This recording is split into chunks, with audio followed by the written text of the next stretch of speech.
On commence la vidéo avec moi qui me perds. Alors aujourd'hui, on va au circuit Paul Ricard et on est dans une AMG GTR de la part de Turismo Rennes 15, donc énorme merci à eux. On est en Pirelli P0 là. Pour le circuit, ça adhère énormément, c'est des super pneus pour le circuit. Tu savais que cette année, on fête pas les 50, pas les 100, pas les 125, mais les 150 ans de Pirelli. Et justement, c'est eux qui nous ont invités pour aller au circuit Paul Ricard. Bonjour, deux enfants de 13 ans et demi. Nous sommes là pour rouler. Ils vont me demander si on a le permis. T'imagines, tu fais ah bah non, pourquoi? Il y a besoin. Bonjour. Bonjour. On est avec. Allez, c'est bon, allez-y. Merci. On est avec. Ouais, bah ok, nickel. Tadadam.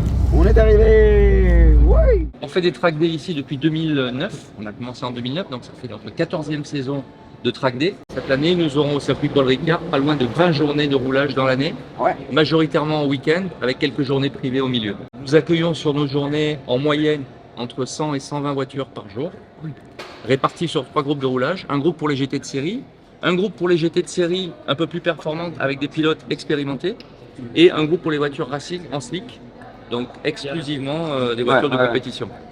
Il y a quelquefois des LMP3, des LMP2 qui viennent rouler dans ce groupe-là. Ok. Alors ça c'est toujours sexy hein, la petite Charlotte. On va avoir le circuit pour nous pour 3 tours. On vient d'arriver. Incroyable d'avoir cette expérience. Par contre, on a des limitations de bruit. Donc je vais pas pouvoir monter beaucoup dans les tours. Donc si vous entendez que je change de vitesse assez tôt, c'est à cause de ça. Alors, t'es prêt? T'es chaud? Prêt. Allez, c'est parti. On y va. Alors là je pense que c'est le moment de mettre en mode race. J'ai jamais eu un meilleur moment. Drive, la clim, on l'éteint. Je sais pas si ça va changer quelque chose, mais on l'éteint. Et c'est bon. Tu sais ce qui est dingue, c'est que tu peux venir faire ces journées. C'est pas ouf qu'ils organisent ça quand même pour les clients, que tu puisses venir tester ta voiture sur des circuits aussi mythiques que ça. Oh, regarde, il y a tout, il y a des classiques, il y a des voitures vraiment de course, il y a des catégories différentes. Après il y a nous. On passe entre les catégories. C'est toujours le moment, un tout petit peu stressant avant que tu ailles en circuit. Tu connais un peu le circuit? Non. Ou tu sais pas du tout, donc tu vas même pas pouvoir te préparer pour genre une gauche ou une droite ou... Je sais pas. Bon, de toute façon, je vais y aller mollo. Hein. Donc au montage, j'ai réalisé que le son de ce clip ressemblait à peu près à ça. Donc les gars, comme j'ai pas encore la même production que Drive to Survive, on fait comme on peut. Mais t'inquiète, tu vas entendre le moteur rugir un petit peu de la voiture un peu plus tard dans la vidéo.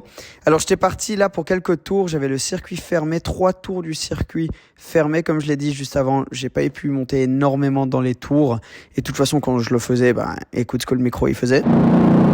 Par contre, ce qui est grave stylé, c'est que j'ai pu faire facile plus de 230 km/h dans la AMG GTR. On a commencé à jouer un petit peu avec les systèmes de traction, mais je t'avoue que ça, on le fait un peu plus tard dans la vidéo, tu verras. Et surtout, ce qui était très cool, c'était un peu de repasser du temps sur ce circuit mythique, mais surtout apprendre à connaître la voiture et aussi les capacités du pneu qui du coup étaient super confortables quand on a roulé sur route pour venir au circuit.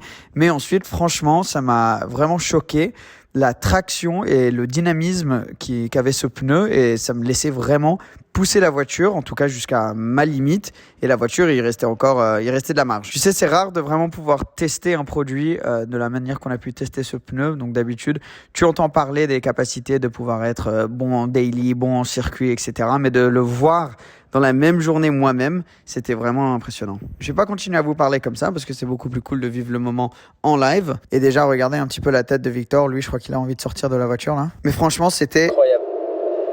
Oh, merci Pirelli.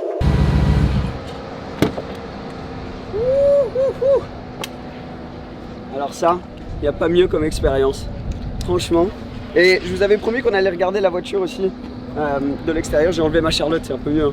Attends, faut que je monte Victor là, qui a encore son casque pendant qu'il tourne. Mais regarde la config avec le noir mat. Et là les pneus. Ah ouais. Oh, mais c'est brûlant. La voiture elle est brûlante. Et en fait j'ai trouvé, il y a un petit bouton à l'intérieur pour que tu puisses complètement enlever la traction. Donc on va peut-être pouvoir s'amuser un petit peu avec ça. Regarde comme elle est belle. Avec le mat comme ça. Et on a mis tous les stickers Pirelli dessus. Parce que bien sûr, être ici avec Pirelli, c'est vraiment un plaisir. Et au sein de Pirelli, tu as en fait comme une sous-marque P0. Je suis sûr que vous connaissez tous les pneus P0. Moi, au début, je pensais, bon, tu as le pneu P0, tu as la taille différente. Mais en fait, il y a tellement de choses qui changent dépendant de la voiture. Donc, exemple parfait, regardez si vous venez sur Mercedes. Donc ça, c'est un pneu P0, mais il y a un marquage spécifique MO qui montre que c'est pour Mercedes et ce pneu-là est développé spécifiquement pour cette voiture. Et donc chaque P0 n'est pas pareil, chaque P0 va être adapté à la voiture. Donc par exemple là on a une Jaguar, ici il y a le JRS. Sur les pneus, oula, il se perd Victor. Sur les pneus Ferrari, il y a le F de Ferrari, mais ils ont mis un F italien. Je sais pas si tu vas voir, c'est le F en italique Ferrari, tu vois. Quand tu vois une voiture qui est équipée en P0, tu peux aller voir s'ils ont mis un pneu à l'arrache ou s'ils ont bien choisi celle spécifiquement. Et bien sûr, les P0 donc, sont inspirés et utilisent la technologie développée des pneus Pirelli utilisés en Formule 1, parce que tu n'as pas plus avancé que ce qui se fait en Formule 1. Et donc, ils essayent de transmettre le maximum de technologie et de choses qu'ils ont appris à travers ce pneu sur un pneu de route. Et comme on a vu sur le circuit, c'est impressionnant. Pouvoir avoir ça sans perdre la manière que la voiture est utilisable sur route, c'est dingue. Et c'est pour ça qu'en fait, il faut un pneu qui est spécifiquement adapté à une voiture. Parce que par exemple, une voiture va avoir un système de traction qui va se comporter différemment à une autre. Un train à vent qui se comporte différemment, c'est 4 roues motrices, 2 roues motrices, roues directrices arrière, tout ça, ça change. Et c'est pour ça que c'est important d'avoir le pneu spécifique. Et regardez le petit dernier Lamborghini là, il y a le L, mais encore une fois ils ont mis le petit L italien, le Lamborghini. Vous voyez sur le côté. Donc ici on est dans la salle de direction course du circuit Paul Ricard. Comme vous le voyez, la session actuellement est au rouge. Et les informations qui remontent au directeur de piste lui permettent aujourd'hui... Allez, contrôle poste sur le vert, il est confirmé, donc on repart sur une petite séance de 45 minutes avec le groupe pour Racing. Voilà, de donner l'information, de remettre.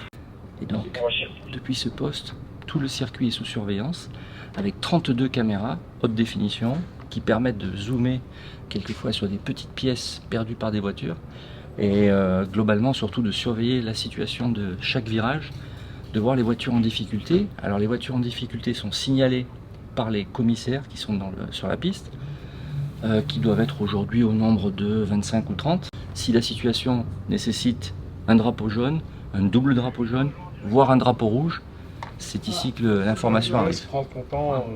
Et au pour le Grand Prix, tout ça, c'est... Alors c'est la salle qui est utilisée pour le Grand Prix de France, bien évidemment. Donc le directeur de course se trouve ici même et a une vue générale sur l'ensemble de la situation. Tu vois la mise en place d'un secteur jaune, là. Donc d'un coup tout rouge. Il y a le quad qui est disposé, des camions, des dépanneuses qui sont disposées autour du circuit. Et en fonction du type d'intervention, du type de véhicule, on choisit. Si la voiture n'est pas roulante, par exemple, c'est forcément un plateau. Il faut monter la voiture sur le plateau.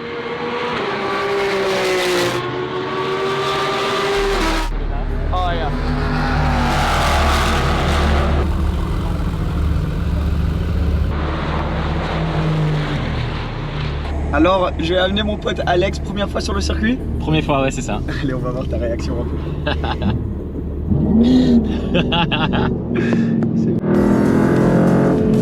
Hoppa, premier overtake.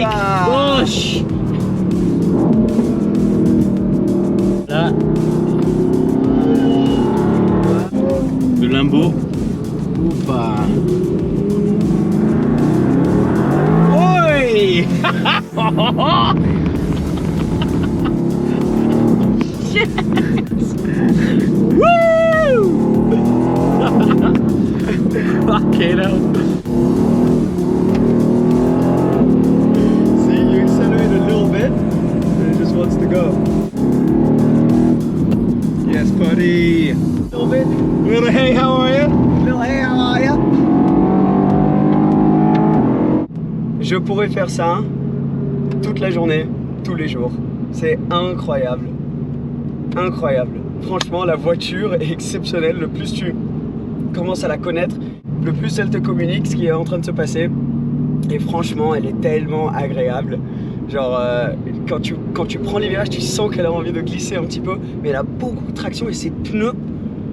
Genre, je sais que vous allez vous dire oui, mais bon, peut-être tu dis juste ça. Mais franchement, c'est dingue à quel point tu as du grip sur un circuit. Parce que je m'attendais, la dernière fois que j'étais ici, c'était en challenge avec des slicks. Et je m'attendais vraiment à que ce soit complètement incomparable. Alors bien sûr, il y a quand même une énorme différence. Mais c'est pas à quoi je m'attendais. Là, tu peux vraiment pousser la voiture. Tu peux arriver à tes points de corde super fort, freiner tard, avoir beaucoup de vitesse dans le virage et un peu maltraiter la voiture. Et le pneu, il va va quand même te rendre les informations et pouvoir traiter ta maltraitance. Sur le AMG GTR, le P0, disons classique, mais qui est déjà, comme on a vu, très performant. Ensuite, si tu as envie de pousser encore plus loin, donc par exemple sur ces pneus Lamborghini, c'est le P0 Corsa. Donc comme tu peux l'imaginer, il est encore un peu plus poussé vers conduite, circuit ou sportif. Et si tu veux venir au Racetrack Days comme ça, tu fais vraiment beaucoup de journées circuit, il y a là le Trofeo R comme ça, et ça c'est vraiment ce qu'on appelle un semi-slick. Donc si tu arrives à voir, on est vraiment bon, tu peux rouler sur route avec, c'est homologué, tu peux rouler sur route, mais c'est vraiment fait pour rouler dans le show, sur circuit. Et ça, la traction que tu as avec ça, c'est un truc de malade. Donc en fait, tu peux vraiment choisir le pneu qu'il te faut pour le type de conduite que tu choisis à faire. Et par exemple, si tu viens à un Racetrack Days et tu as envie qu'on te change le pneu quand tu arrives ici, Pirelli met tout ça en place. Donc c'est aussi pratique, tu peux venir avec ton P0 sur la voiture et ensuite mettre ton P0 Trofeo R quand tu arrives au circuit. Donc c'est dingue, et de pouvoir voir tout ça et apprendre en fait à quel point c'est technique et toutes les, disons, les options qu'on peut avoir sur le pneu, c'est quelque chose dont j'étais pas nécessairement au courant, et j'ai envie de le partager avec vous parce qu'il y a vraiment tellement de petits détails qui peuvent faire une énorme différence quand tu es sur une journée comme ce Racetrack Day. Et maintenant, ça skip, on est de retour dans la voiture, on vient de quitter le circuit et on rentre en mode confort, avec la clim. Je suis éclaté, les journées comme ça t'épuise, mais quelle journée incroyable. Je sais qu'on a beaucoup parlé de pneus, c'est parce que moi j'ai passé ma journée à parler, à apprendre par rapport à ces pneus. C'était grave fascinant, et vraiment là de pouvoir rentrer, on n'a rien fait à la voiture. Faut juste checker les pressions et de temps en temps changer les pressions pour faire du circuit. On n'a même pas fait ça, nous, on n'a même pas changé les pressions, rien. Et là on rentre tranquille, fallait pas toucher la voiture, on a fait notre journée en circuit, et là on va pouvoir cruiser tranquillou avec notre musique pour rentrer à la maison. C'est top. C'est pour ça qu'on adore ce genre de voiture, ce genre de pneus, ce genre de produit, quoi. C'est que ça nous permet de vivre ce rêve d'amateur automobile qui veut aller en circuit sans avoir les contraintes, quoi. Mais voilà la famille, j'espère que vous avez kiffé la vidéo. Il y aura une vidéo en lien là, une des dernières vidéos si jamais tu as envie de voir une autre. On reprend un petit peu de plus en plus les vlogs de ce style, j'espère que vous avez aimé. Bien sûr, un énorme merci au circuit Paul Ricard, à Racetrack Days et bien sûr à Pirelli pour l'invitation. J'arrive pas à croire que j'ai la chance de vivre ce genre d'expérience. Donc merci à vous, parce que c'est tout grâce à vous, surtout que je puisse faire ça. Donc les gars, à la prochaine. Merci Victor. Ciao, ciao.